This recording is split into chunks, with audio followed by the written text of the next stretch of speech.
다 워낙 잘 아시는 얘기니까 남과 북 사이의 비무장지대라고 하지만 비무장지대가 아니라 최대 무장지대죠. 전 세계에서 가장 살벌한, 언제든지 전쟁이 일어나면 전면전으로 확 바뀔 수 있는, 양쪽이 다 전진 초소를 배치해서 북측의 초소가 160개, 남측 60개, 그래서 북측에 한 10,000명 정도가 주둔하는 걸로 추정되고 우리 쪽도 1,800명 정도가 주둔하는데 지뢰가 한 100만 발 정도 묻혀있대요. 100만 발. 그러니까 DMZ가 굉장히 평화로운 지역으로 영상에 나오는데 그 평화로운 숲과 산 밑에 다 지뢰들이 있는데 문제는 뭐냐면 아무도 지뢰가 어디 있는지 모른다는 거죠. 그 영화 있었죠? 이영애 배우가 주연한 영화도 지뢰 밟잖아요. 그 정도라는 거죠. 근데 80년대 중반까지 지뢰 살포를 계속 했었대요. 전쟁 때만 지뢰가 묻혀 있는 게 아니라 80년대까지도 지뢰를 그냥 매설하는 게 아니라 뿌려 살포했대거든. 비행기 같은 걸로. 그래서 아무도 모른다는 거죠. 어깨동무 평화교육센터에서 한번 탐방을 간 적이 있었는데요. 저쪽 강원도 을지부대에 있는 지역에 가면 가칠봉이라고 있는데 거기는 남북 초소 거리가 740m예요. 740m밖에 안 떨어져 있어요. 남과 북의 첨단 초소가. 굉장히 가깝죠. 그래서 이러한 남북 간에 있는 장벽을 하드 보더라고 얘기해요. 그러니까 굉장히 물리적 장벽이고 경성 경계라고 얘기하고 연성 경계도 있습니다. 다음 페이지 갈까요?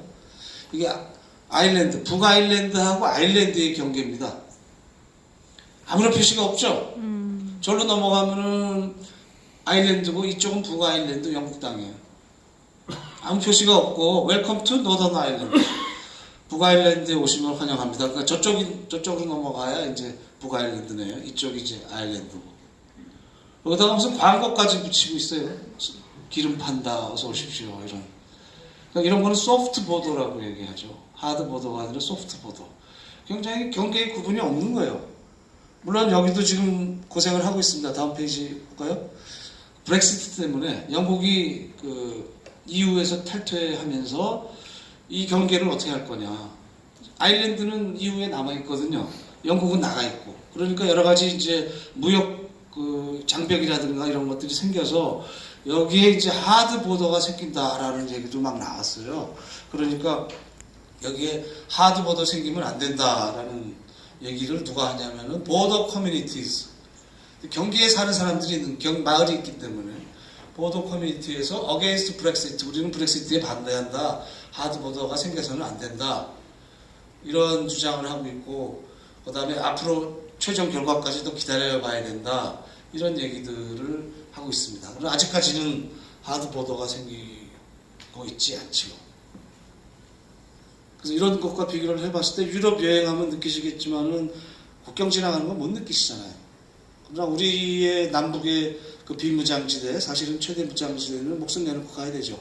얼마 전에 판문점에서 이쪽으로 넘어오려고 하는 병사 같은 경우 총을 여러 발 맞았지 않습니까?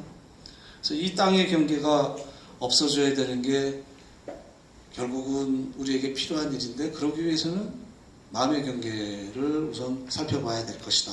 다음 페이지 갈까요? 그래서 이러한 땅의 경계를 우리가 없앨 생각을 못하는 것은 남과 북 사이의 경계가 너무 굳건해서 그 경계가 서로를 타자, 나아가서 적, 나아가서 악마로 만든 거죠.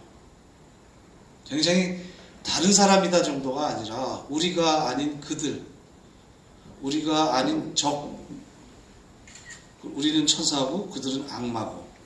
어렸을 때 그렇게 그림 그리지 않으셨어요? 꽤 나이가 드신 분들도 있으니까 북쪽 이미지 그러면은 뿔나고 뭐 이런 그림 그렸잖아요. 악마라는 거. 우리는 그림에서 킥킥댔을지는 몰라도 그 잔상은 남아있는 거죠. 그래서 아까 첫 장면에서 보여드렸던 북과 남이 어떻게 생겼냐에 대한 고정관념이 생기는 거죠. 북쪽 사람들은 이렇게 생겼을 것이다. 그러면서 이것들이 북에 대해서 경계를 쌓고 북녘 사람들을 적으로 만들고 타자를 만들고 공산주의자들은 적이고 타자고 악마고 그것이 이제 우리들끼리 안에서도 옮겨오는 거죠. 우리들끼리 안에서도 북적과 대화를 하자. 북적과 대화를 통해서 평화를 정착해야 된다. 이런 사람들도 적. 그다음에 정부가 부동산 정책을 굉장히 잘못하고 있다. 부동산 정책에 대한 책임을 져야 된다라고 하는 정부 책임에 대한 비판을 하는 사람은 국민이 아니라 비국민. 또 과거 독재체제에 박정희 전두환 독재체제에 항거하는 사람들, 독재에 대해서 민주화 투쟁을 하는 사람도 적, 악마, 비국민. 그래서 그 사람들은 우리가 아니고 그들이고, 우리 편이 아니고 적이고, 악마이고, 결론은 국민이 아니기 때문에 조금 더 심하게 가면 빨갱이지 인간이 아니다. 그래서 그들은 구분해야 되고 감시해야 되고 때로는 처벌하고 심지어는 제거해도 좋다. 죽여도 좋다. 영원히 사라지도록 해야 된다.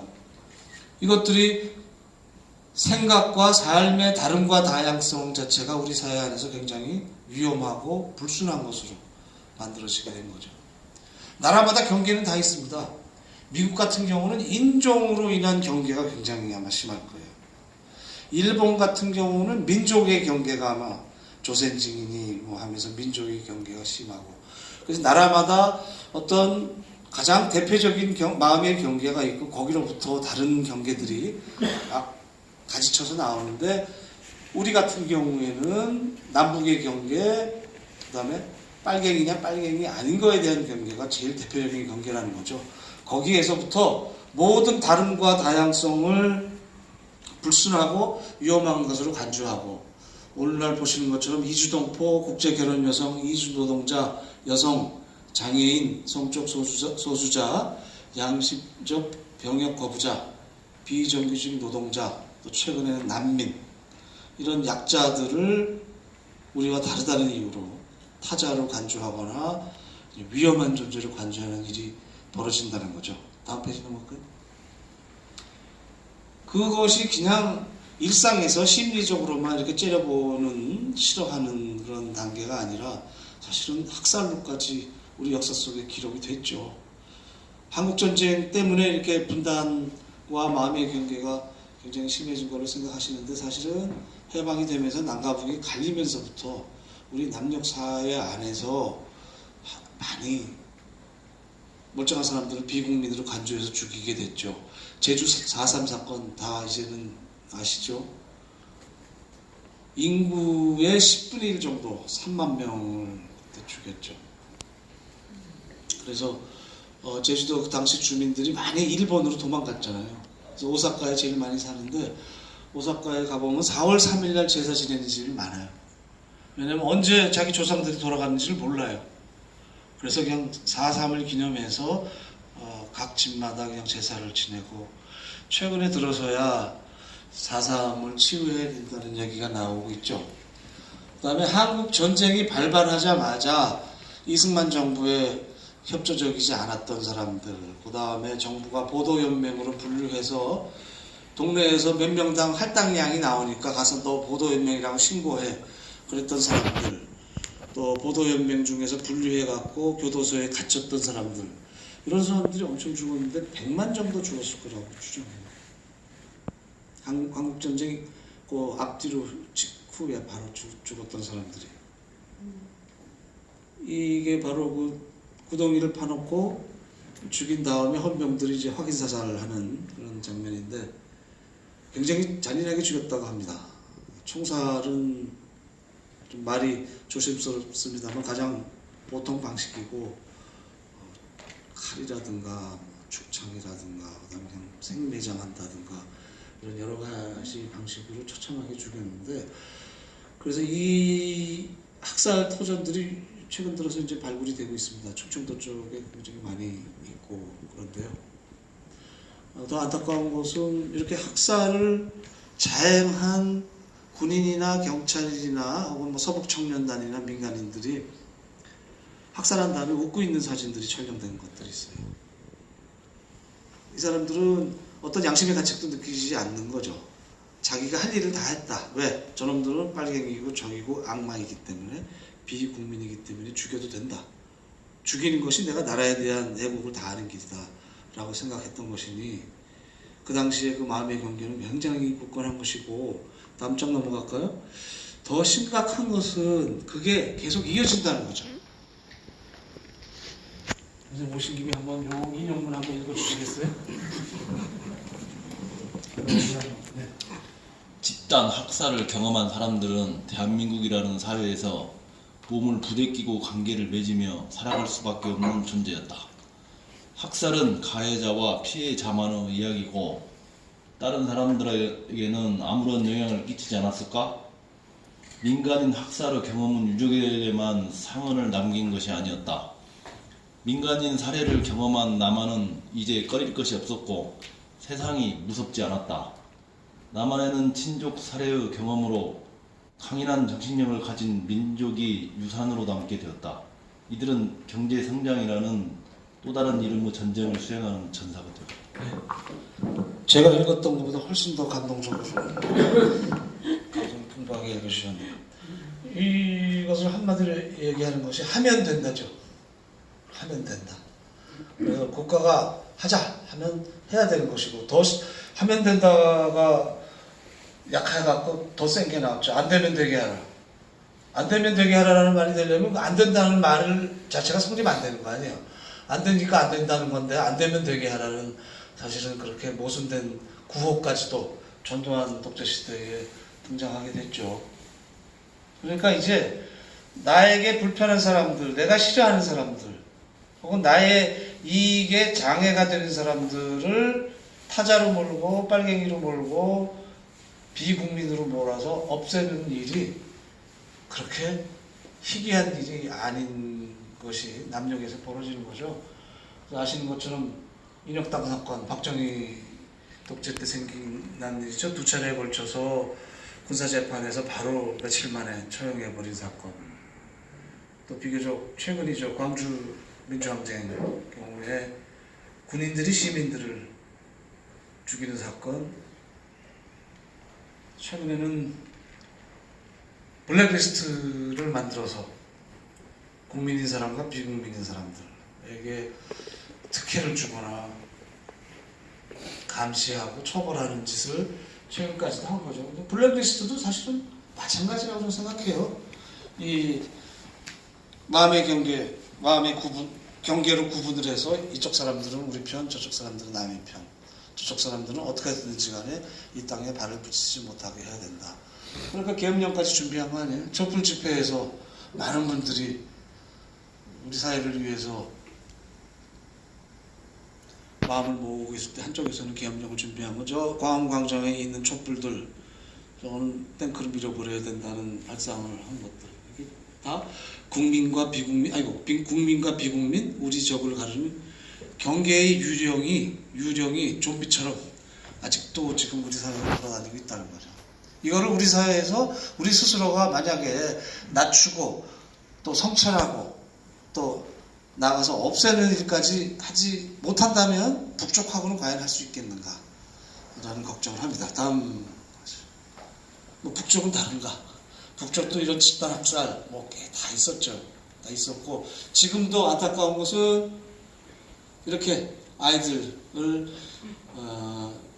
어린이날에 이런 놀이가 미군 화살로 맞추는 거, 그 다음에 이렇게 군사 퍼레이드, 군복 입고 하는 거, 어른들 하는 짓 똑같이 흉내내는 거죠. 이런 포스터 그리는 거. 북쪽에서는 6월 1일이 아동절이거든요. 사회주권 국가들이 6월 1일 아동절로 해서 이런 일을 합니다. 다음 페이지.